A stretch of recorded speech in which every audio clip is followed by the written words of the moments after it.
écoutez beaucoup de rap, francophone comme américain, et que vous êtes attentif et attentive aux visuels que vous affiche Spotify, Deezer, YouTube, peu importe la plateforme que vous utilisez, vous vous êtes peut-être interrogé comme moi sur la raison de l'utilisation abondante de la peinture sur les covers des albums de rap sortis récemment. Comme promis lors de l'outro de la vidéo précédente, on se retrouve aujourd'hui pour parler de pochettes d'albums.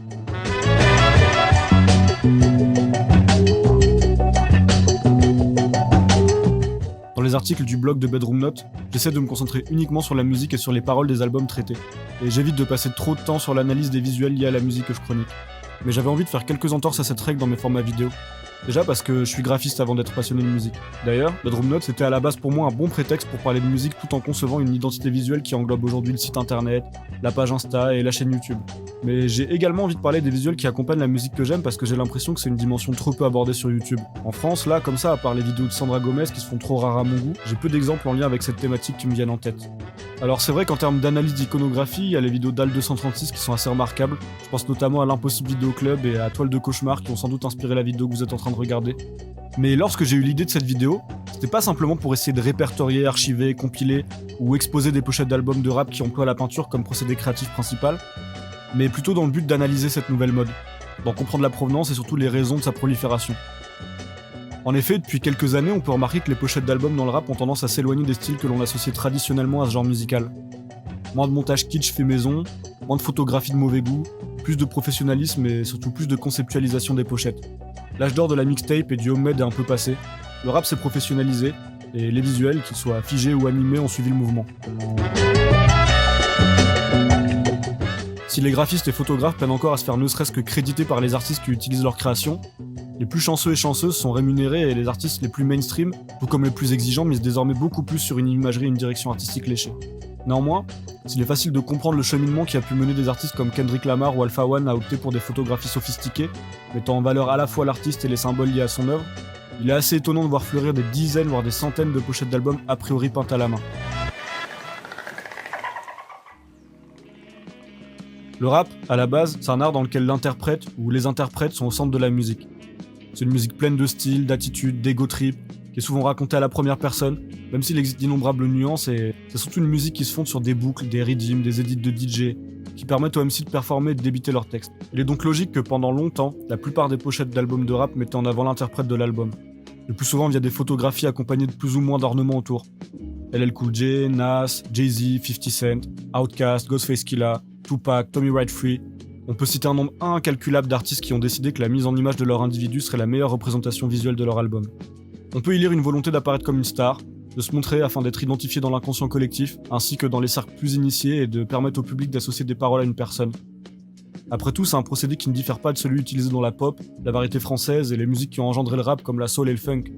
Seulement, là où souvent les artistes des genres musicaux que je viens de citer étaient accompagnés de labels fortunés, qui pouvaient offrir une qualité d'exécution toujours au top de ce qui se faisait techniquement et esthétiquement, le rap est une musique qui a pas toujours eu ses entrées dans les maisons de disques, et qui a pendant longtemps existé grâce à l'indépendance et à des modes de production artisanaux, soit pour la musique comme pour les visuels qui y sont rattachés. Les graphistes et photographes qui entouraient les rappeurs étaient pas forcément diplômés, professionnels, voire même formés, et ça a donné lieu à des créations souvent loin de ce que la norme commerciale réclamait, pour le meilleur et pour le pire. C'est comme ceci qu'est né le studio Pen & Pixel, et le style graphique du même nom, qui était à l'époque issu de contraintes techniques et budgétaires autant que d'une appropriation autodidacte et novatrice des galeries de filtres, d'effets et de déformations de Photoshop, et qui de nos jours est repris comme un véritable mouvement artistique. Si ce style de pochette naît grâce à une envie de réduire le coût des shootings photos des artistes en leur rendant n'importe quelle mise en scène possible via d'astucieux montages, il tend rapidement vers le bling-bling revendiqué dans une certaine branche du rap, le tout saupoudré d'un psychédélisme lié aux substances que les interprètes ne se cachaient pas de consommer. Le résultat démontrant une volonté de proposer une vision esthétique nouvelle, fantaisiste, onirique, parfois violente, parfois humoristique, mais jamais neutre et qui inspirera par la suite énormément de plus ou moins graphistes, plus ou moins professionnels. Le montage et la surdose d'effets des pochettes de rap, notamment dans le sud des États-Unis, est une manière pour les rappeurs et leur entourage de faire de l'art en n'ayant a priori besoin d'aucune compétence autre que celle de cliquer sur des effets sur Photoshop. C'est évidemment une fausse affirmation puisque le travail de retouche, de montage, de composition, de lettrage, etc. effectué sur les pochettes est déjà une forme de cyberartisanat qui requiert un certain nombre de compétences.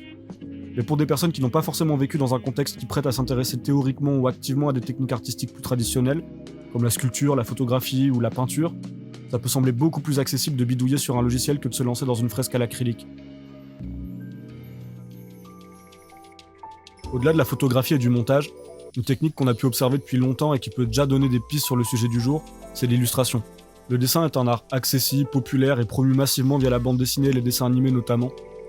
C'est donc sans surprise qu'on trouve beaucoup de pochettes d'albums de rap illustrés. Si Outkast ont commencé par une pochette représentant simplement les visages d'André Big Boy sur Southern Playalistic Cadillac Music, les opus suivants, à savoir Eti Aliens et Equaminai, représentent le duo faisant face tantôt à l'adversité, tantôt au succès, sous les traits de personnages dessinés et colorisés. Dans son immense classique Doggy Style, Snoop est transformé en un chien humanoïde aux proportions aussi étranges que le reste de l'illustration, qui peut rappeler une certaine forme d'illustration semi-amatrice qu'on trouvait dans les fanzines de BD des années 70-80, qui parodie évidemment Snoopy et qui met en scène une version mascotte de Snoop qu'il réutilisera par la suite sur d'autres albums. L'idée de créer un personnage identifiable, un alter ego de comics ou de cartoon, plutôt que d'incarner soi-même la star, c'est également celle de MF Doom. Le nom de scène et le masque donnent déjà des indices sur l'intérêt du rappeur pour la bande dessinée, mais les pochettes d'Opération Doomsday et de MM Food illustrent littéralement le propos. Kanye ira encore plus loin puisque sur sa première trilogie d'albums, il déclinera sa mascotte du Dropout Bear d'un réel costume de mascotte à une version réduite plus proche d'un petit animatronique ou d'un ours en peluche, à une version illustrée qui pourrait clairement être un personnage de dessin animé.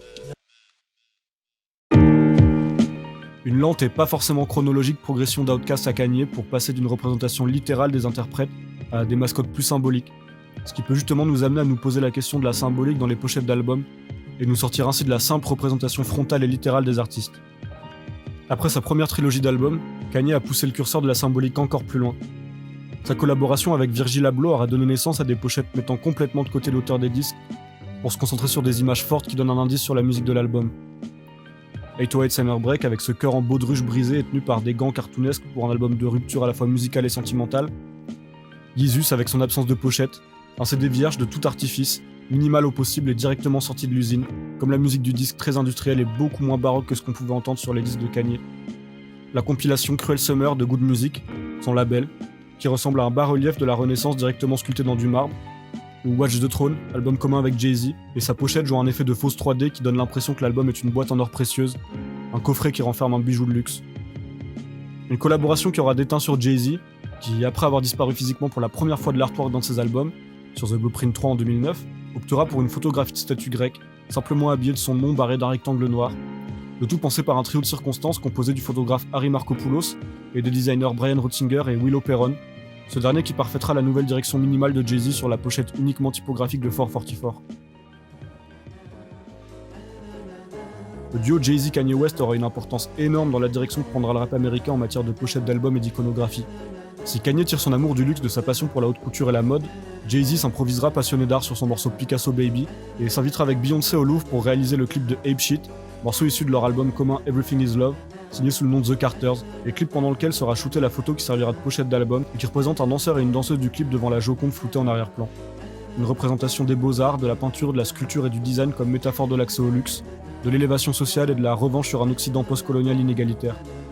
Une filiation logique peut se faire avec le label Griselda Records et ses artistes, puisqu'au-delà du fait que Westside Gunn et Benny the Butcher, deux artistes fondateurs de Griselda, soient managés par Roc Nation, qui n'est autre que le label de Jay-Z, Griselda est assumé par Westside Gunn comme une manière de faire de la promotion par la musique pour sa marque de vêtements Fashion Rebels et de monter un empire commercial liant musique, mode et art. D'ailleurs, il ne sera pas étonnant de voir Virgil Abloh associé à la création de plusieurs pochettes d'albums de Westside Gunn. Dans son émission dédiée au label de Buffalo, Driver prétend que chaque pochette d'album de Griselda est pensée pour être une œuvre d'art à part entière. Une pièce de collection, un objet de luxe, et je pense qu'on peut retrouver dans cette volonté une inspiration des pochettes de Kanye West et de ce qu'il aura réussi à implanter dans la direction artistique de Jay-Z. La pochette d'un album de Kanye qui m'intéresse le plus aujourd'hui, et que j'ai volontairement omis d'évoquer précédemment, c'est celle de My Beautiful Dark Twisted Fantasy. Kanye a fait appel au peintre George Kondo pour lui pondre une pochette aujourd'hui censurée par une mosaïque de pixels, qui sera au final accompagnée de 4 autres versions, toutes peintes par George Kondo et présentant à chaque fois un tableau surréaliste et intrigant. La première est seule occurrence de la peinture dans un album de Kanye West, et sûrement l'une des pochettes les plus importantes pour comprendre la mode de la peinture dans le rap actuel. S'il avait déjà un succès commercial certain avec ses albums précédents et d'énormes tubes qui ont fait de lui une pop star, c'est avec My Beautiful Dark Twisted Fantasy qu'il passe un cap supérieur et devient le Kanye mégalomane, superstar, génie qu'on connaît. Un album choral avec des invités prestigieux, des clips au budget énorme, une vision artistique parfois déroutante, Kanye s'illustre autant en tant que chef d'orchestre et directeur artistique qu'artiste sur cet album, et ça donnera envie à beaucoup d'autres artistes de copier la recette par la suite, de Travis Scott à Lil Yachty récemment, donnant la fausse impression qu'il y a d'un côté les rappeurs et de l'autre les artistes. Une dimension beaucoup plus pop que hip-hop qui s'illustre par ses 5 pochettes conceptuelles, qui font rentrer le rap dans les galeries d'art et les musées. Une idée réalisée d'une autre manière en 2009, soit un an avant la sortie de My Beautiful Dark Twisted Fantasy, par MF Doom et son album Born Like This, qui représente le masque de Doom comme un artefact ancien apposé à une tablette de pierre gravée semblant venir de l'Antiquité. Doom et le studio responsable de cette pochette, tente un rapprochement entre la musique du rappeur et des objets d'art ancestraux, dont la place est dans un musée, sacralisant et donnant une valeur inestimable au projet. D'ailleurs, je ne peux m'empêcher de voir une influence de cette pochette dans celle de Perdant Magnifique du rappeur montpelliérain Samir Hamad, sorti en 2014, et représentant un bronze du roi Nabucodonosor II de profil. Une pochette pleine de sens pour ce descendant d'une famille irakienne qui donne une importance primordiale à l'histoire, la spiritualité et la culture dans ses textes, mais également le début d'une série d'albums à la musique aussi exigeante que les pochettes choisies pour la représenter, un équivalent français de la symbolique de Doom et de Kanye. Un autre précurseur quand on parle de lien entre rap et peinture, c'est Lil B, qui serait presque le chaînon manquant entre l'époque Pen and Pixel et l'époque actuelle de la peinture sur les pochettes, avec ses visions plus ou moins hallucinées de lui-même, sur Rain in England, MF Based, Choices and Flowers et Illusions of Grandeur 1 et 2, sortis entre 2010 et 2012. Une illusion de la grandeur, comme lui-même le titre, à travers des collages grossiers et une parodie kitsch des portraits de nobles. Une énième provocation de celui qui a d'ailleurs volé à Kanye et Jay-Z leur pochette pour Watch the Throne sur The Silent President. Il récidivera d'ailleurs en 2014 en plagiant la cover de My Beautiful Dark Twisted Fantasy de Kanye sur sa propre mixtape Base World Paradise, sur laquelle Lil B colle sa tête sur celle du personnage censé représenter Kanye. Mais il existait évidemment déjà des pochettes peintes dans le rap avant My Beautiful Dark Twisted Fantasy. Puisque je parle à l'instant du rap français et de Samir Hamad, comment ne pas évoquer l'un des groupes qui l'a certainement plus influencé, à savoir les X-Men, avec leur album Jeune coupable et libre, peint en 1998 par Jérôme Laringue, qui aura également réalisé la pochette de C'est ma cause de Faf Larage l'année suivante, et de Train of Thought de Reflection Eternal, le groupe composé de Talib Kweli et High Tech du côté des États-Unis en 2001. Talib Kweli qui proposera à nouveau une pochette peinte en 2017 avec Radio Silence.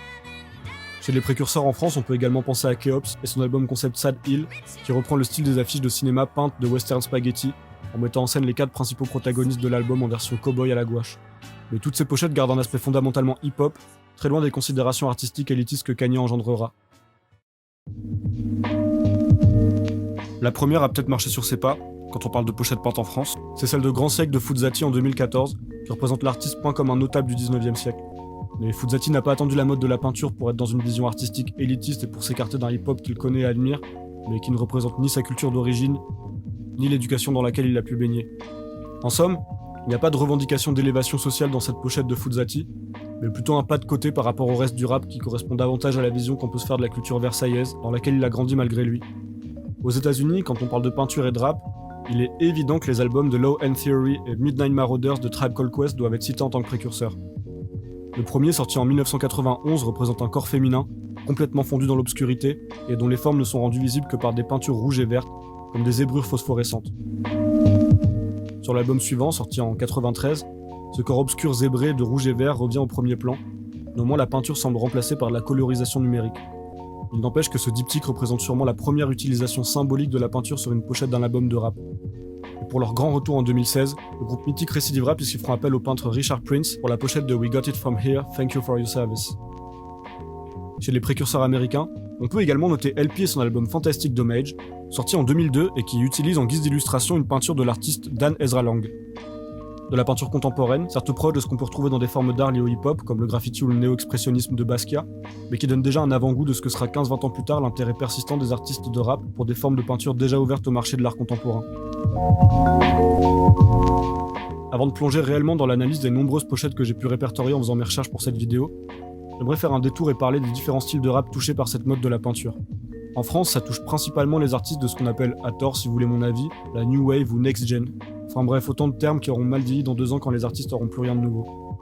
Je pense aux pochettes de Chansko, Ziné, mais surtout à celles de Laila Drali et celles de Kolaf de Lafèvre et Kozei, qui sont sûrement à l'origine d'une grande partie des pochettes peintes qu'on a pu voir par la suite en France, de celle d'Oji-san 2 de Dean Burbigo à celle d'Omar Shapir de Maero. Pour la suite, je préfère prévenir que l'expression mode sera sûrement galvaudée, puisque parmi les pochettes de ma sélection, certaines sont sorties peu avant que le phénomène explose, et d'autres ont sûrement été créées et commissionnées sans véritable influence de la mode en question, notamment dans le cas d'artistes plutôt mainstream dont la musique est assez éloignée des genres qui sont majoritairement représentés. Je pense à Vidalosa de Dossé, sorti en 2018, Snoop avec I Wanna Thank Me, sorti en 2019, J. Cole avec K.O.D. et Sopico avec Épisode 0, sorti en 2020, ou encore Jazzy Bass avec P-Town, sorti en 2016. et qui avait déjà montré un attrait pour des formes visuelles proches des collages des avant-gardes avec son EP sur la route du 314 en 2012. D'ailleurs, je me rappelle qu'à la sortie de P-Town, la critique avait été assez dure envers le choix de la cover qui pouvait sembler trop abstraite, trop élitiste et qui ne risquait pas de faire taire les détracteurs de l'entourage qui voyaient le groupe comme une bande de bobos qui faisaient de la branlette lyricale dans leurs morceaux. Une critique d'ailleurs émise par El Matador à l'encontre du groupe 1995 qui, bien qu'elle me semblait à l'époque injuste et ridicule, impression qui s'est confirmée depuis, démontre une forme de gentrification pas forcément des rappeurs mais du rap en général dans les années 2010 par rapport aux décennies précédentes. J'évoquais Jay-Z et Kanye précédemment qui ont fait du pied à l'industrie du luxe et au monde de l'art contemporain au point de se faire complètement récupérer. Il s'agit là de superstars déjà proches du milliard à l'époque, qui représentaient déjà plus le hip-hop. Il en va de même pour A$AP Rocky, qui a dès le début de sa carrière brouillé les pistes entre son ambition d'être un rappeur à succès et celle d'être un trendsetter invité à toutes les Fashion Week. Au début des années 2010, personne en dehors de rap n'allait s'encanailler avec 2 Chainz, Chief Keef, Gucci Mane, ou même Nipsey Hussle ou Kendrick Lamar, parce que leur image et leur musique n'avaient pas encore séduit les sphères bobo et élitistes. Et c'est là qu'intervient un phénomène assez cruel de l'histoire de la musique underground qui peut être résumé en 3 étapes. Premièrement, un mouvement musical underground apparaît. Il forme d'abord une niche, propose une musique et une esthétique souvent radicale puisque contre-culturelle, et clive énormément l'auditoire avec d'une part les artisans et les partisans du mouvement qui sont passionnés et souvent jeunes, donc souvent des acteurs et actrices de cette contre-culture, ainsi que des observateurs et observatrices sensibles à l'esthétique globale, même si le message ne les touche pas, et d'autre part les détracteurs et détractrices, souvent réac, souvent issus de classes sociales aisées ou du moins de milieux non touchés par le message contre-culturel apporté par ces nouvelles musiques. Ça a été le cas pour le punk, la techno, le métal et évidemment le rap.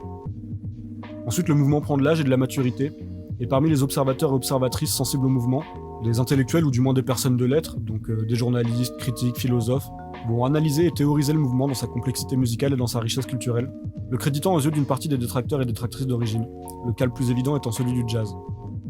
Ça peut être accompagné d'une popularisation du mouvement via les canaux de diffusion traditionnels, puisque les radios et télévisions se fichent de la musique qu'elle passe tant qu'elle plaît à l'auditoire, c'est ce qui arrivait au grunge par exemple. Enfin, le genre vieillit et perd son aspect contre-culturel, à cause de sa popularité et de son acceptation dans les sphères externes au genre. Une niche élitiste se crée autour du mouvement, s'appropriant cette culture en tirant sur la corde des théories intellectuelles écrites par les passionnés, et en ayant complètement raté le message et le contexte originel pourtant essentiel à la compréhension du mouvement. D'ailleurs, ces mouvements sont pour la plupart complètement spontanés à l'origine. Il n'y a aucun calcul ni intellectualisation de ce qui se fait et de comment c'est fait. Quand on lit un article sur la saturation dans le grunge ou sur l'inspiration tribale dans la techno, on lit les mots de quelqu'un qui a fait une analyse a posteriori de quelque chose de pourtant organique à la base. D'ailleurs, souvent le langage est soutenu et par conséquent excluant, ce qui démontre que les théoriciens et théoriciennes de la musique s'adressent généralement davantage à un public qui leur ressemble qu'au public instigateur des musiques abordées. Ça n'empêche en rien la pertinence de ce genre d'écrit, mais ça tend à rendre ces mouvements justement spontanés au départ beaucoup plus élitistes et snob à l'arrivée. Que ce soit auprès du public qui aura de nouvelles cartes en main pour juger de la qualité des artistes, mais aussi auprès des jeunes artistes davantage influencés par l'analyse a posteriori d'une musique que par les bases de cette musique elle-même. Si je vous dis placement et multisyllabique, ça vous parle ? Encore une fois, l'exemple le plus parlant est celui du jazz, qui n'a plus rien de populaire ni dans sa pratique ni dans son public. Le punk rock, à la base destiné à une jeunesse anticapitaliste et nihiliste, est devenu un genre principalement écouté par des vieux nostalgiques qui détestent l'évolution de la musique et de la société, alors que c'est leur propre mouvement de jeunesse qui a déconstruit 90% des codes qui les emmerdaient. Et le rap ne déroge pas à la règle, du moins une certaine partie du rap.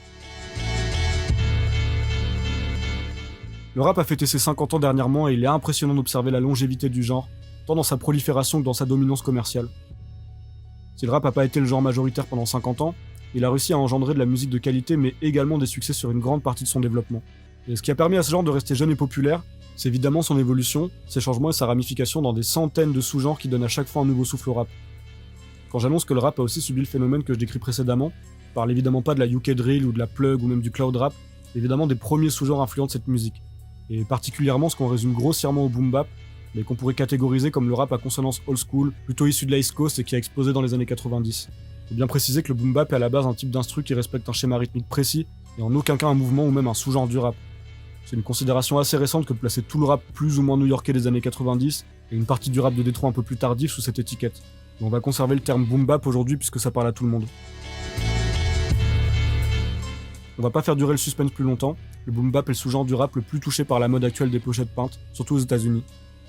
De Lupe Fiasco à Action Bronson en passant par les membres de Griselda ou Your Old Drug, on envoie des nouvelles toutes les 2 semaines. Et c'est en écrivant cette vidéo que je me suis demandé si le boom bap n'était pas devenu le nouveau jazz. À la base, une musique de noirs américains, rendue sauvage par la critique et par l'élite pour ses rapports à l'émancipation, à la drogue mais également pour son approche novatrice de la musique. Si on va au-delà de la filiation logique entre le jazz et le boom bap, qui a samplé son ancêtre de toutes les manières possibles, on peut voir énormément de similitudes entre le traitement de ces deux musiques. D'ailleurs, le boom bap est comme le jazz devenu une musique d'intello plutôt blanc au point de se demander s'il y a aujourd'hui davantage de personnes qui découvrent le Wu-Tang via les films de Jim Jarmusch ou les films de Jim Jarmusch via le Wu-Tang. Je pense que tout ça a un rapport avec l'évolution des pochettes d'albums des rappeurs qui pratiquent cette discipline.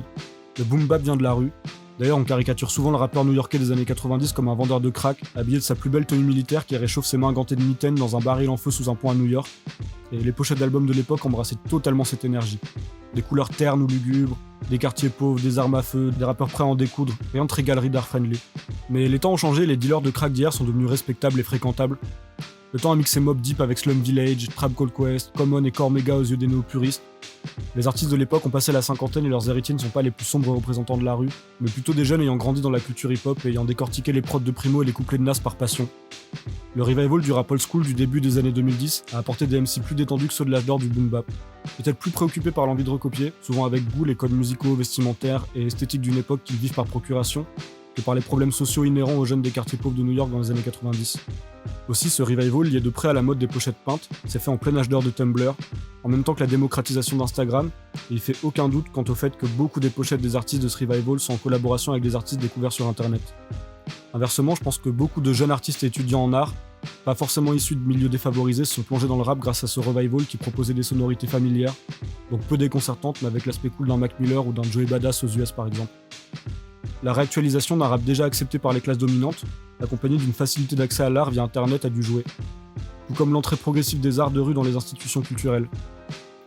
Notamment le street art qui, à l'instar du boom bap, est devenu une manière réconfortante et pas trop bousculante pour l'élite culturelle d'intégrer de l'art sauvage dans des programmations. Alors le boom bap est devenu le rap des galeries d'art. Celui que les artistes, médiateurs et médiatrices culturelles écoutent. Celui qui va voir les expos de ses potes anciennement artistes de rue. Celui qui va demander à des peintres d'Instagram de réaliser la pochette de son prochain album.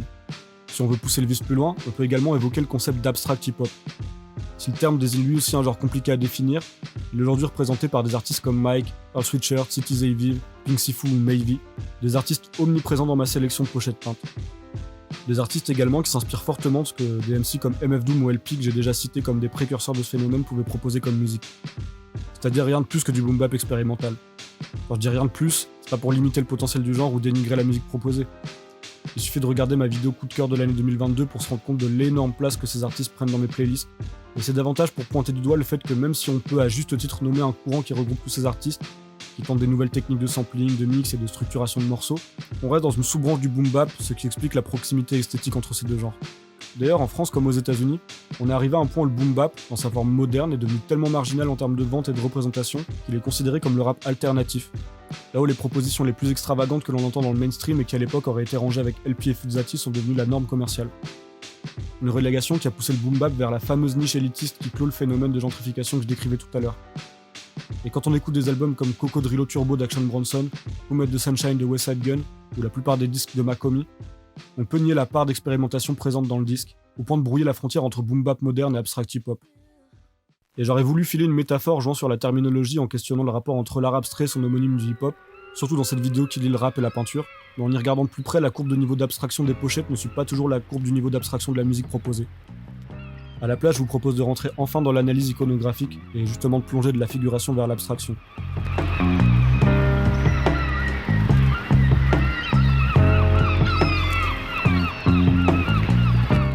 La première catégorie de pochettes que je souhaiterais évoquer, c'est celle des covers qui convoquent la peinture comme objet d'art et non comme technique. Non pas des tableaux transformés en covers, mais des covers qui figurent littéralement des tableaux. L'album de The Carters, évoqué précédemment, tentait de le faire subtilement en laissant le tableau flou à l'arrière-plan. Subtilité détruite par le fait que la Joconde, alors choisie dans cette composition, est sûrement le tableau le plus connu et donc le plus cliché possible. À vrai dire, l'album dans son concept comme dans son exécution est assez peu subtil. Donc le pur flex de faire figurer la Joconde et de la reléguer à un élément de décor peut être comparé à l'ego trip et au statement politique un peu caricatural des deux ultra-riches improvisés fer de lance de la lutte pour les Noirs américains depuis le milieu des années 2010. Récemment, Earth Gang ont proposé parmi les covers potentiels de leur album R.I.P. Human Heart, ce qui pourrait être une suite à la cover des Carters avec une Joconde cette fois taguée et observée de près par les membres du groupe. Plus subtil, Boldy James et The Alchemist sortent en 2020 The Price of Tea in China, album illustré par des collages abstraits donc a priori pas vraiment le sujet qui nous intéresse aujourd'hui. Seulement l'arrière de la cover représente l'arrière d'une toile, avec son cadre en bois et sa maille tendue à l'extrême et agrafée. Une contradiction visuelle entre un recto assez déroutant mêlant des extraits de photographies, de dessins, des images peintes et des aplats texturés, le tout qui pourrait être agencé aussi bien à la main que sur logiciel, et un verso sans équivoque concernant le matériau utilisé et représenté. En 2013, Kid Cudi sort Indie Cud, dont la pochette représente un cadre de tableau aux ornements luxueux qui entourent une déflagration. Ici, pas de peinture à proprement parler, mais une évocation sans équivoque de l'art via ce cadre et cette explosion métaphorique. Une métaphore que ne tentera pas Ransom avec Greatest Rapper Alive, sorti en 2017, puisque s'il reprend l'idée du cadre ornementé qui suit le carré de sa cover, il se représentera lui-même au sein du cadre, dans une sobre photographie au traitement numérique pouvant rappeler la texture d'une peinture. Ici, c'est lui-même l'œuvre d'art.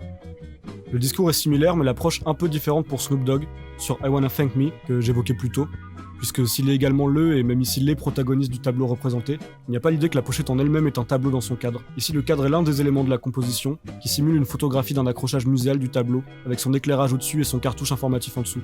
Le tableau représenté est évidemment une parodie des chiens jouant au poker de Cassius Marcellus Coolidge, parodie peut être également rejouée sur la pochette de Good Company, le projet commun de Monday Night et Freeway Slim.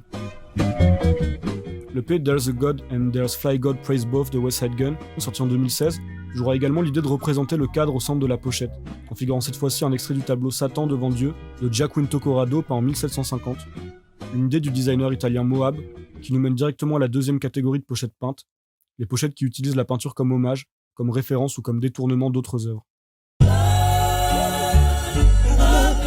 On va commencer par évacuer le plus évident.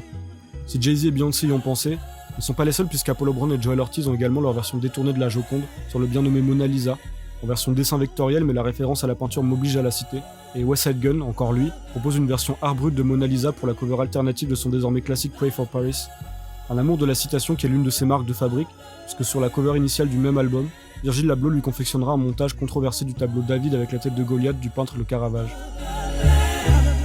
On peut alors voir un triple hommage sur la pochette de Pray for Haiti de Mac Homie, le premier à Basquiat, puisque Noah Ley, qui réalise cet artwork, utilisera comme base une peinture sans titre du peintre, une deuxième au Caravage, puisque cette peinture sans titre semble faire écho dans la position de ses personnages, au même David avec la tête de Goliath qui aura inspiré Virgil Abloh et West Side Gun, et enfin un hommage évident à Pray for Paris, à la fois dans le titre de l'album, dans le choix de faire un écho en forme de rebond à la cover de celui-ci et dans le lien évident entre les deux artistes de Griselda.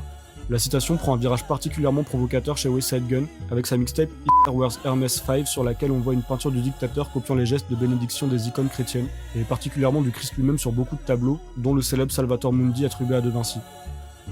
Puis Lord évoquera également une version d'un Salvator Mundi, cette fois peint originellement par Domenico Fetti, sur Hand Me My Flowers, sorti en 2020, qui viendra encagouler le Christ Rédempteur.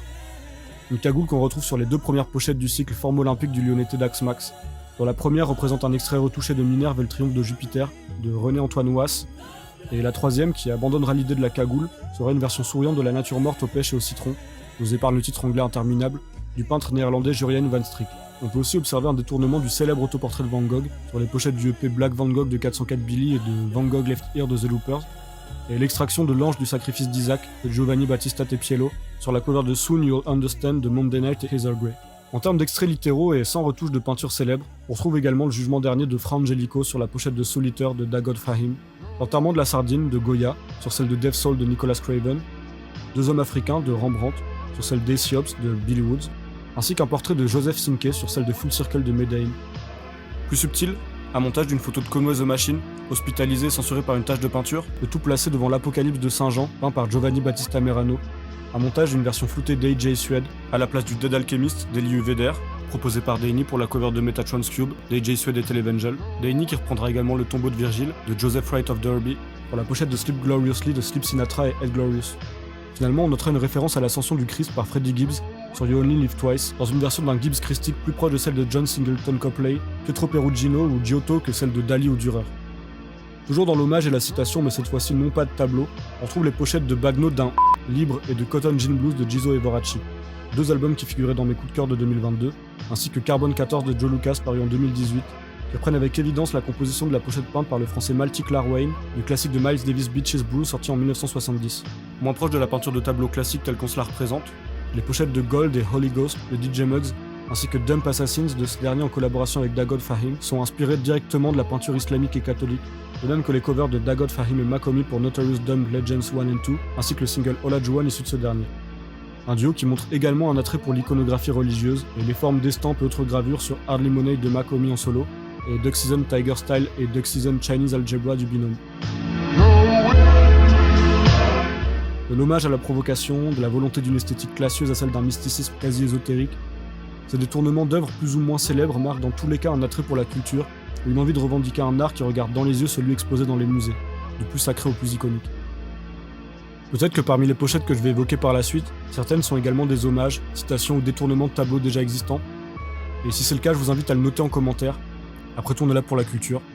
Et dans tous les cas, nous allons maintenant nous intéresser à sûrement l'un des plus gros morceaux de la sélection, à savoir les pochettes qui utilisent la peinture non pas pour sa valeur évocatrice, mais simplement entre gros guillemets en tant que technique pour représenter ou figurer quelque chose.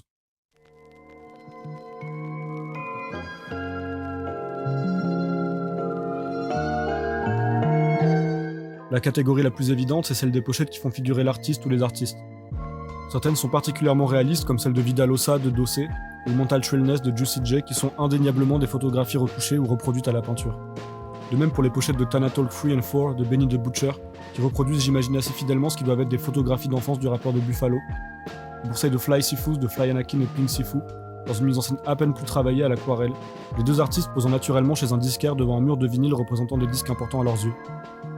On pense également à Poème Poison de M. Le Maudit, N-Word de Pink Sifu, cette fois en solo, Automne de Moji S-Boy ou certaines pochettes de Maybe, particulièrement Let the Sun Talk ou Beacon. Dans ces exemples, la peinture est réellement employée uniquement comme technique qui permet de faire figurer une ou plusieurs personnes. La valeur ajoutée par cette technique est uniquement sensible puisqu'hormis la texture apportée par la matière elle-même et sa manière d'être apposée sur la toile qui a servi de médium, peu d'éléments diffèrent de ce qu'aurait pu être une photographie du même artiste capturée sous le même angle. Il s'agit donc uniquement d'un choix cosmétique sans aucun jugement de valeur, peut-être par simple amour de la peinture, peut-être par envie de marquer une rupture avec le monde réel, sans pour autant partir dans des compositions absurdes ou surréalistes. Certaines représentations des artistes sont tout aussi sobres dans la composition, appuient davantage sur l'aspect texturé, parfois rugueux de la peinture, ou parfois juste sur des styles d'illustration qui s'éloignent du réalisme précédemment aperçu. DJ Muggs, que j'ai déjà beaucoup cité, est représenté sobrement posant à côté de ses invités, Jay Worthy pour Check-In, Freddie Gibbs et Scarface pour Street Made, deux singles issus de son album Soul Assassin Free, Death Valley, sorti cette année. L'Alco devient un champion de boxe célébrant sa victoire sur El Comandante Alpha. Dagoth Fahim sur Dumb Gods Volume 2 et Dark Shogun Assassin prend la place centrale de deux pochettes assez pauvres en éléments, et dont tout le style vient justement de la technique. Un simulacre de peinture faite par logiciel sur Dumb God Volume 2, et son style un peu BD, et sûrement du feutre à alcool pour Dark Shogun Assassin, qui tape plutôt sur une vibrance quasi psychédélique et un style plus brut. Chansco sur Gaora dont le seul ornement autour de son buste est une fleur derrière laquelle il semble apparaître. Pink Sifu, qu'on n'évoquera jamais assez dans cette vidéo, semble faire des étirements sur la pochette de Long Hair Don't Care, pochette sur laquelle les proportions absurdes données à l'artiste lui donnent l'apparence d'une figurine, proportions quasi similaires à celles qu'il arbore sur la pochette de Gumbo, logique puisque le premier est un single issu du second. D'autres artistes tenteront des styles encore plus osés pour se représenter eux-mêmes. No Name sur la pochette de Téléphone optera pour une simplification à outrance avec une illustration presque caricaturale, bien qu'assez douce dans le trait. Sur Forever and Famous, le beatmaker français Famous Louis ira encore plus loin, avec un trait naïf et enfantin bien qu'assez lugubre dans le résultat. IDK lorgnera presque du côté du cubisme pour sa représentation sur la cover de Simple, et Mayday usera de plusieurs techniques pour toujours se représenter sans donner un accès trop direct à son image. Entre l'utilisation d'une autre figure évoquée pour Full Circle, celle d'un personnage pouvant être lui mais se cachant derrière ses mains sur Amethyst of Morning, celle de Do the Mat, qui le représente de loin, ou à la fois la plus muette et la plus parlante, la pochette de Who, qui représente l'artiste sous la forme d'une tache, un visage sans visage qui illustre à la perfection le titre de l'œuvre, avec cette représentation informe, comme une vision troublée d'un souvenir déjà presque effacé d'une personne, ou comme un portrait robot plus qu'approximatif. Mayday ayant fréquenté des institutions culturelles et artistiques assez tôt, il n'est pas étonnant de le voir retranscrire son attrait pour des formes d'art variées dans ses visuels.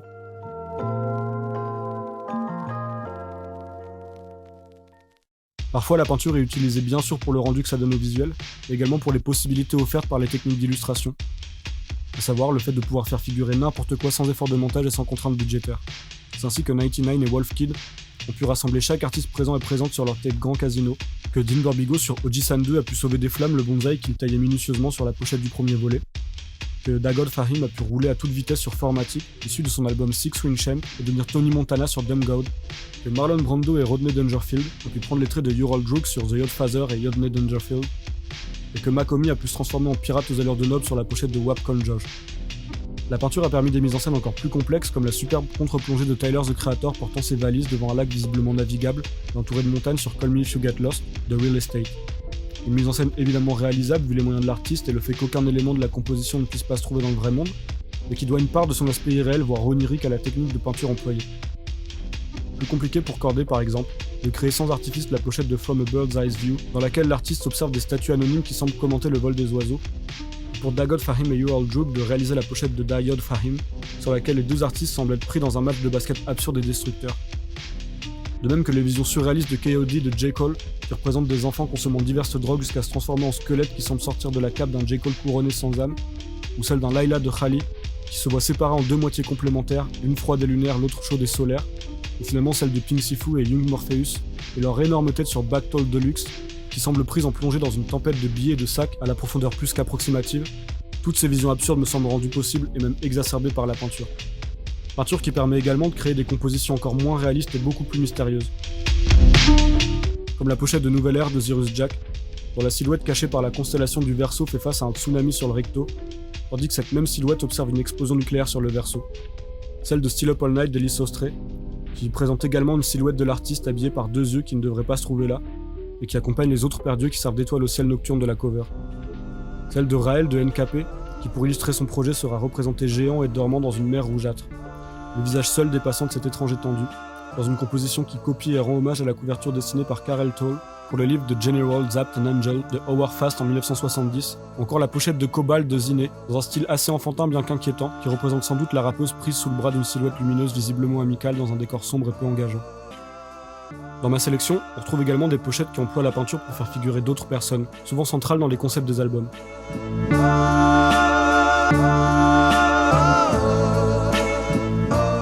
Shelley Duvall est représenté cigarette à la main sur la pochette de The Shining de You All Droog. R est peint sur les pochettes de la version deluxe de Hermes 5, celle du volume 8, Sincerely Adolf, et celle d'une des versions du volume 6. Sur les pochettes alternatives de son album Supreme Blientel, West Side Gun préférera représenter le lutteur Chris Benoit, tantôt peint par les équipes de AWGE, l'agence des A.$AP Rocky sur la version connue sous le nom de God is the Greatest, tantôt par le peintre Isaac Pelayo sur la version sobrement intitulée Chris Benoit. Isaac Pelayo qui avait déjà peint la Joconde qui figurait sur la version alternative de Pray for Paris, et qui s'est aussi chargé de la pochette de Hermes 6. Le style de peinture ne trompe pas et la présence du troisième œil au milieu du front étant l'une de ses marques de fabrique. On le retrouve d'ailleurs sur les pochettes de The Liz et The Liz 2 d'Armani César, signature de West Side Gun au sein de Griselda, pochette sur laquelle on peut voir Elizabeth Taylor arborant ce fameux troisième œil. Sam Evans s'occupera de la pochette de Naxo Distinak, un autre artiste signé par West Side Gun, une pochette sur laquelle on peut voir une peinture représentant le catcheur Axo Jim Duggan, portant un drapeau de la République dominicaine à la place du drapeau américain que le catcheur portait habituellement. Sur la cover de Verity Panem de Crime Apple, deux personnages effectuent un braquage avec sur la tête un masque d'Obama et un de Trump. Trump qui figure sous la forme d'un cadavre, entouré d'une foule sûrement remplie de gens célèbres, sur la pochette de One Person de Ransom. Enfin, Macomy lui-même a peint Michelle Bennett, ancienne première dame d'Haïti après une image de son mariage, pour la pochette de son album HBO. Sur d'autres covers, ce sont des personnages pas forcément reconnaissables, peut-être fictifs, peut-être même anonymes qui figurent.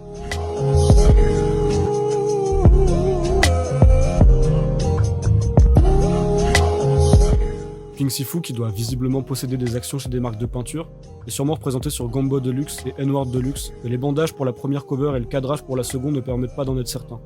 Fly God is an Awesome God de West Side Gun figure un personnage sans visage, donc sans possibilité d'être identifié. Dexter Maurer, peintre suisse, proposera un cavalier sans tête sur un dromadaire pour Omar Shapir de Maero. Cavalier par définition sans identité distincte, bien que Maero lui-même s'amusera à se comparer au cavalier sans tête dans le morceau La Mouche issu du projet. Dexter Maurer qui s'occupera également du visuel du projet collaboratif Déjeuner en paix de Maero et Jean Jass sorti il y a peu, ainsi que des visuels des singles solitaires d'Ateyaba et Sa Baby, Blueberry Part 1 de Makala, et en dehors du rap mais jamais bien loin, les EP SOS de Bonnie Banane et Ultra Tape de Muddy Monk. La mixtape Cité d'Or du média La Pépite montre deux personnages, a priori des enfants, approchant en barque d'une cité inspirée des légendes sud-américaines. Les deux personnages sont de doses qui permet une fois de plus de les anonymiser. Et quand ce ne sont pas des humains, ce sont des animaux qui sont représentés. Pour leur single More Options produit par le grand Truck Thomas, Jeff from Jersey et Monday Night ont opté pour une représentation de deux chiens fonçant à toute vitesse sur la mer avec leur hors-bord. Action Bronson ira à l'essentiel pour Cocodrillo Turbo, en peignant lui-même la grosse tête de crocodile qui figure sur la pochette. Un procédé qu'il aura déjà réalisé sur les covers de White Bronco, qui figure une espèce de crâne peut-être de bovin ou de démon entouré d'un serpent à deux têtes. Et Only for Dolphins, sur laquelle la mise en scène sera un peu plus poussée avec un groupe de dauphins qui flottent au-dessus de la mort en personne. Bianca Field, artiste contemporaine qui utilise des techniques mixtes dont la peinture, proposera pour Mike avec Beware of the Monkey un dessin à la craie grasse d'un singe difficilement déchiffrable au premier regard, une façon bien compliquée de représenter le plus simplement possible le titre de son album.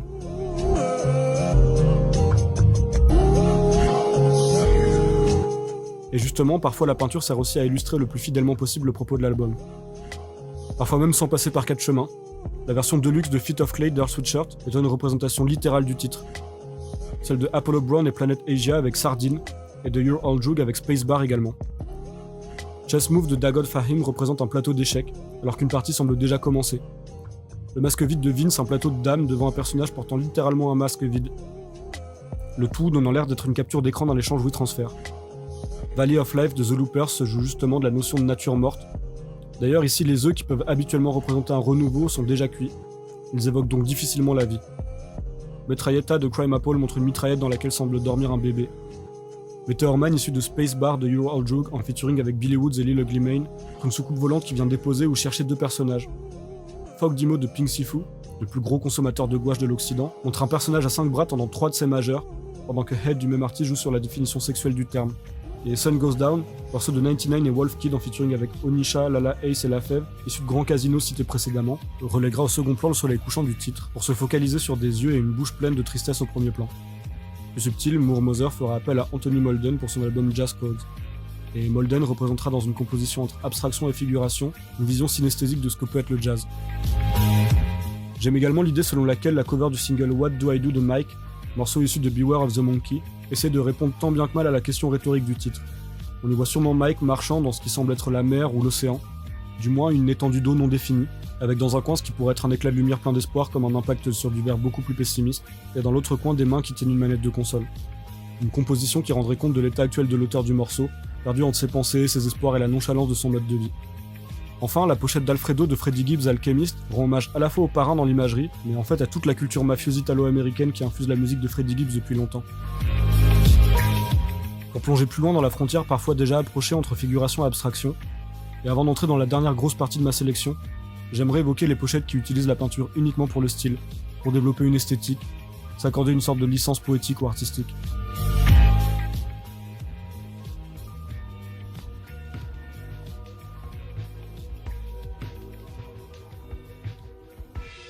Des pochettes qui n'illustrent pas forcément l'artiste ni le propos de l'album, et qui choisissent la peinture pour ses qualités propres.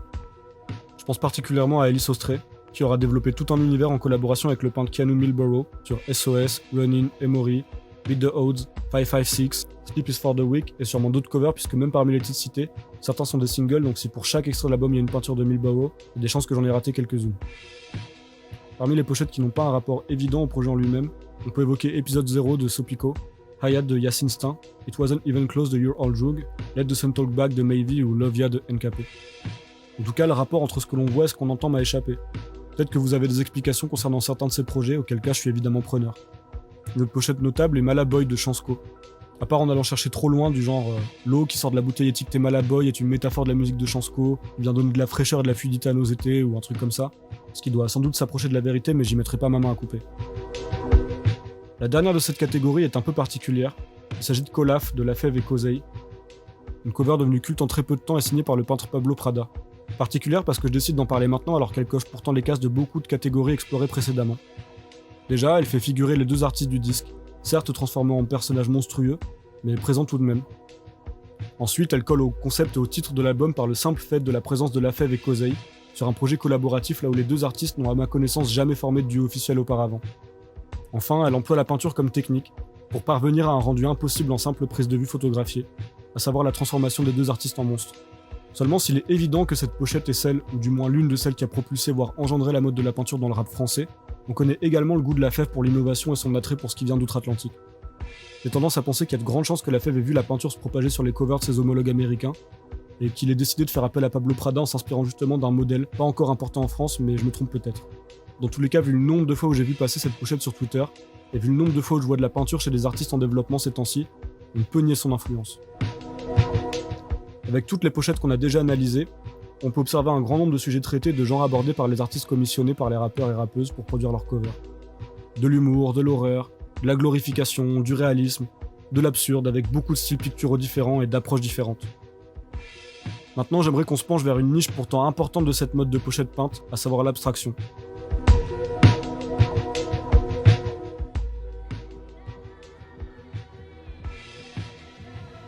J'en profite pour parler de la pochette de The Elephant Man's Bones, album commun entre Rock Marciano et Alchemist, réalisé par l'artiste Kid Savy, puisque celle-ci, bien qu'elle ne soit pas peinte, peut amener un débat intéressant quant à la considération que l'on donne aux arts numériques.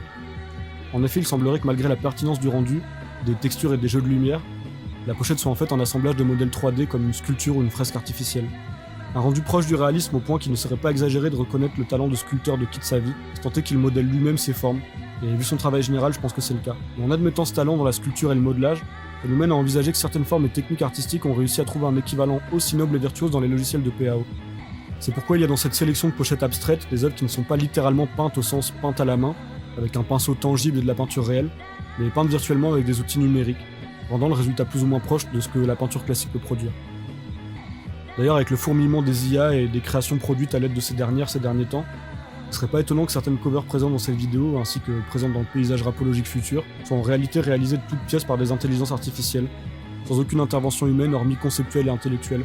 Et encore, une vision d'un futur proche que l'on peut questionner et qui à vrai dire ne m'enchante guère, mais qui pourrait permettre à des artistes au budget limité d'accéder à des pochettes semblables à celles d'artistes fortunés. Et supplémentairement moins évidemment. À l'instar des montages de Pen & Pixel qui offraient la possibilité aux artistes de poser avec des vêtements, voitures et décors luxueux qu'ils n'avaient en réalité jamais vus de leurs propres yeux. La frontière entre peinture et illustration est déjà parfois floue, tant la multiplicité des moyens d'employer une technique peut parfois faire se rapprocher de l'aquarelle d'un dessin au feutre ou la peinture à l'huile d'un traitement numérique soigné.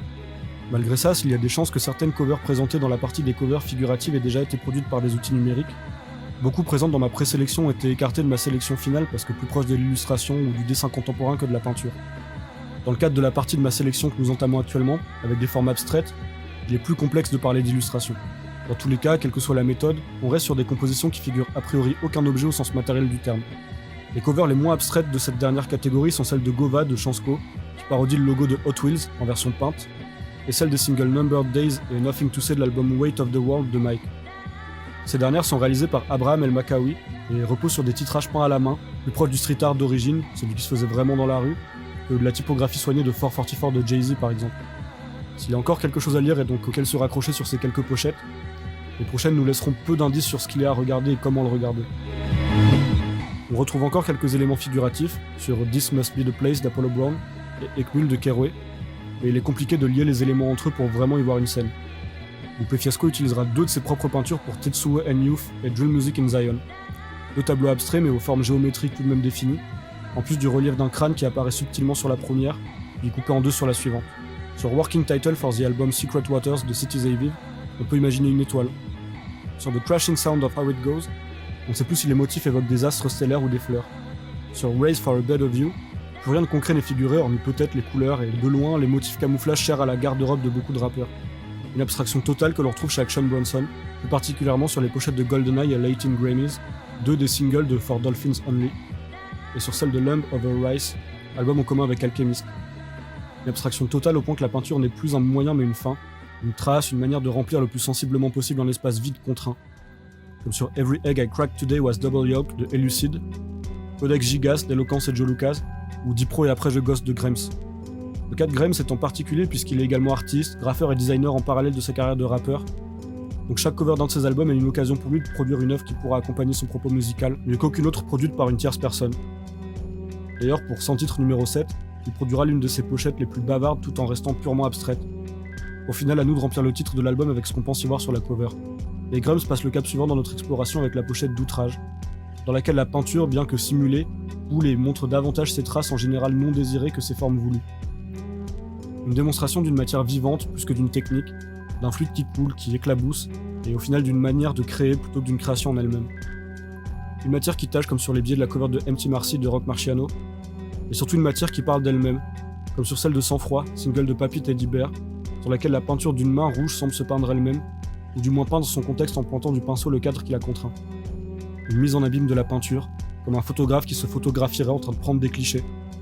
Une mise en abîme que Starker et Al Divino, rappeurs et artistes, joueront également sur Peace Fly God de West Side Gun, puisqu'ils y représenteront à la peinture en bombe l'artiste fictif qui peint les éléments de la cover, lui aussi à la peinture en bombe. Alors que les pochettes du début de cette sélection faisaient référence à la peinture en tant qu'objet d'art, à la toile, au cadre, au tableau matériel, cette fin de sélection parle de la peinture dans ce qu'elle a de plus organique, de plus primaire, de plus trivial. Ses traces, ses taches, sa manière de créer des nouveaux espaces, comme sur la pochette de Couleur de ma peine de Zamdan, sur laquelle l'artiste, visiblement perdu et seul dans un monde vide et blanc, va peindre lui-même une fenêtre sur un monde et une foule pour l'accompagner. Une métaphore de l'artiste, de sa musique, de la création au sens large.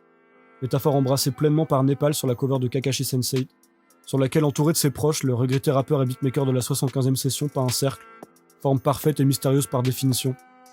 Un cercle, c'est un trou, une planète, un œuf, un ouroboros, une boucle.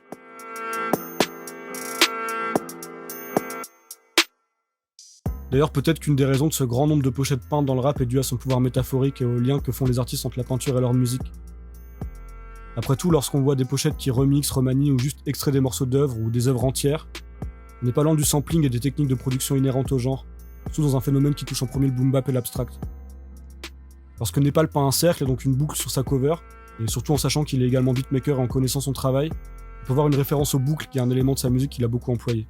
Tout ceci est peut-être et sûrement une surinterprétation de ma part. D'ailleurs, je pense que l'effet miroir entre le sampling et la réappropriation et le détournement d'images déjà existantes est juste, mais je pense également qu'il n'est pas inhérent à la peinture. Ça marche aussi avec des collages ou montages photographiques, des dessins ou n'importe quel matériau iconographique.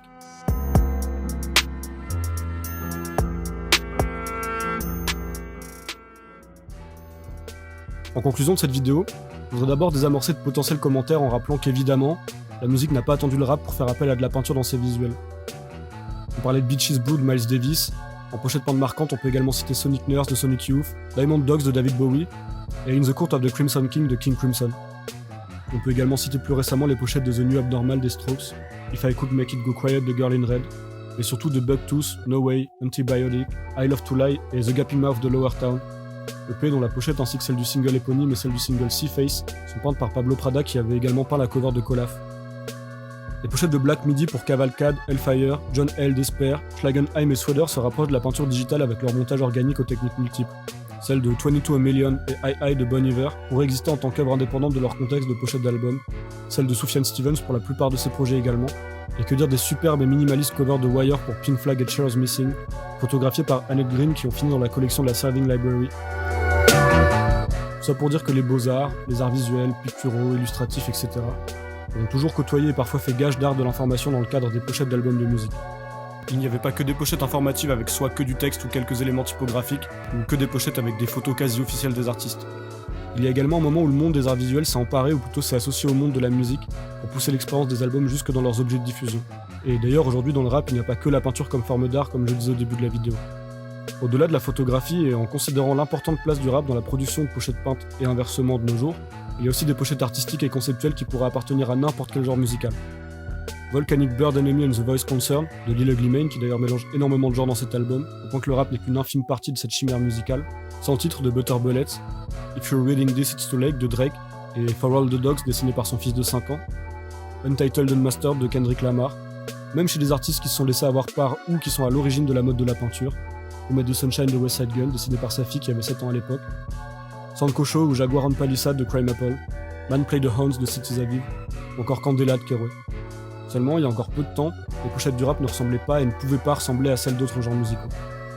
S'il est évident que l'apparition des photographies léchées et travaillées dans le rap a accompagné la percée de celui-ci dans le mainstream, certains rappeurs et certaines rappeuses étant désormais des pop stars, l'apparition de pochettes peintes, artistiques, conceptuelles a accompagné l'autre versant de l'explosion mainstream du rap.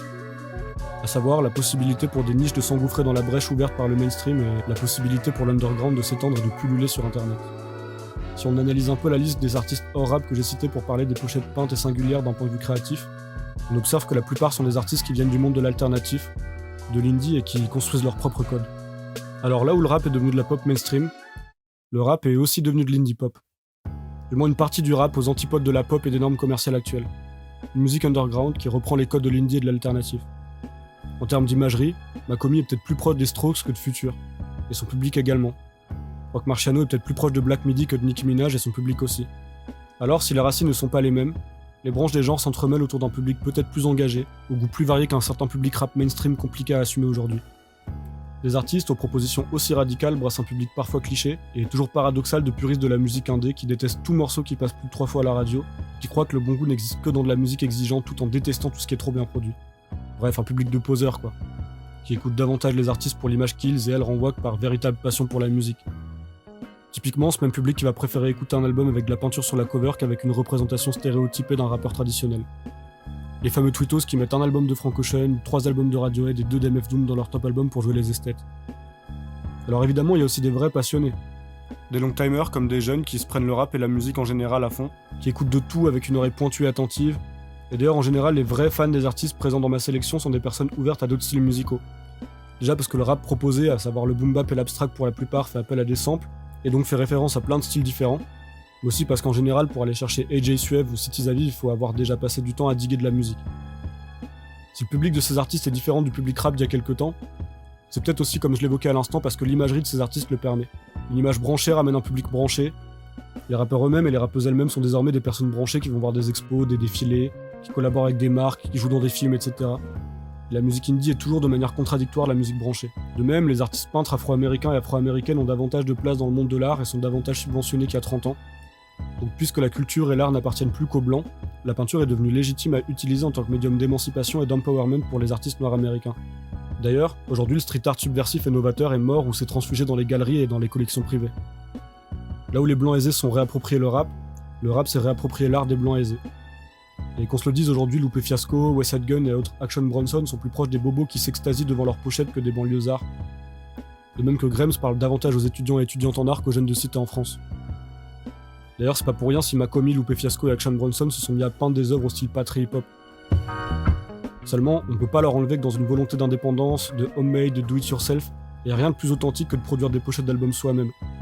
Que ce soit à la bombe, sur des logiciels craqués ou à l'acrylique. J'essaie de donner le moins possible mon avis sur mes goûts concernant les pochettes que j'ai sélectionnées pour cette vidéo. Évidemment, il y en a certaines que j'adore, certaines qui me laissent indifférent et d'autres que je trouve risibles ou juste laides. L'idée était plus d'explorer ce phénomène pour essayer de le comprendre. Ce que je veux dire par là, c'est que c'est pas parce que je parle de toutes ces pochettes que je les aime toutes. Et c'est la même chose pour les artistes qui sont évoqués. En général, je trouve que beaucoup de pochettes de cette sélection sont pertinentes, voire intéressantes, voire géniales. Un bon paquet me semble assez oubliable ou répétitif. Si j'ai tout de suite été assez accroché par cette mode lorsque je l'ai vu fleurir, c'est d'abord justement parce que je suis tombé sur des pochettes qui m'ont plu, aussi parce que ça me semblait nouveau et donc frais. On tournait un peu en rond entre les pochettes objectivement laides avec des montages bas de gamme et pleines de fautes de goût, les pochettes trop sobres et donc sans prise de risque. On avait une hausse globale de la qualité mais une baisse globale de l'originalité, donc un vent de fraîcheur était le bienvenu. Cependant, après plusieurs années de peinture et des centaines de covers produites, je me dis qu'on a peut-être fait le tour de la question. Je pense qu'en France, la mode va perdurer encore un peu puisqu'elle a mis du temps à s'exporter, mais je me demande surtout ce qui va la remplacer lorsque les artistes auront décidé de se tourner vers autre chose. Évidemment, ça enlève en rien le plaisir qu'on peut avoir en découvrant des pochettes peintes lorsque celles-ci sont originales, qualitatives ou tout simplement quand elles sont réalisées par des artistes que l'on apprécie. Lorsqu'une mode sature et qu'un style pullule au point de perdre sa saveur, il y a toujours quelques artistes qui sortent du lot et qui élèvent un peu le propos. Je pense qu'aujourd'hui, il faut percevoir la peinture dans les pochettes de rap comme un style commun au même titre que la photographie, le montage ou l'illustration. Autant du point de vue des auditeurs et auditrices, c'est-à-dire accepter que ça fasse partie du paysage rapologique actuel, mais aussi accepter de ne pas trop en faire quand une millionième pochette peinte est dévoilée. Que du côté des artistes, c'est-à-dire considérer la possibilité de chercher des peintres pour concevoir l'univers visuel de leur projet quand c'est pertinent, ou quand c'est issu d'une vraie collaboration artistique, mais également comprendre qu'il ne suffit pas de surfer sur une tendance pour être au top de celle-ci, et qu'une pochette d'album doit avant toute autre chose être porteuse de sens plutôt que de juste singer les autres pochettes du moment.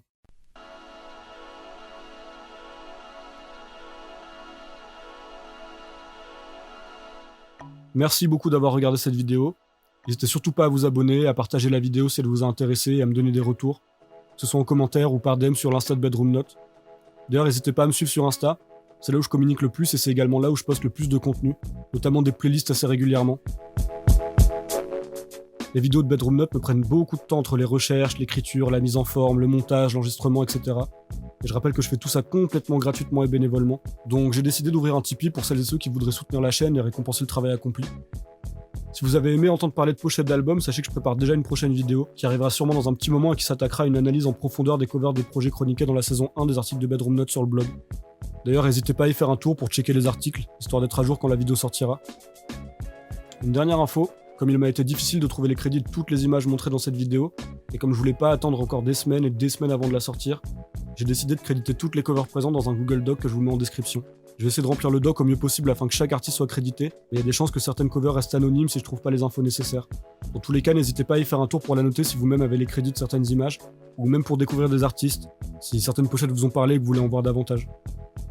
En attendant la suite, je vous remercie encore et je vous dis à bientôt pour de nouveaux contenus autour de la musique.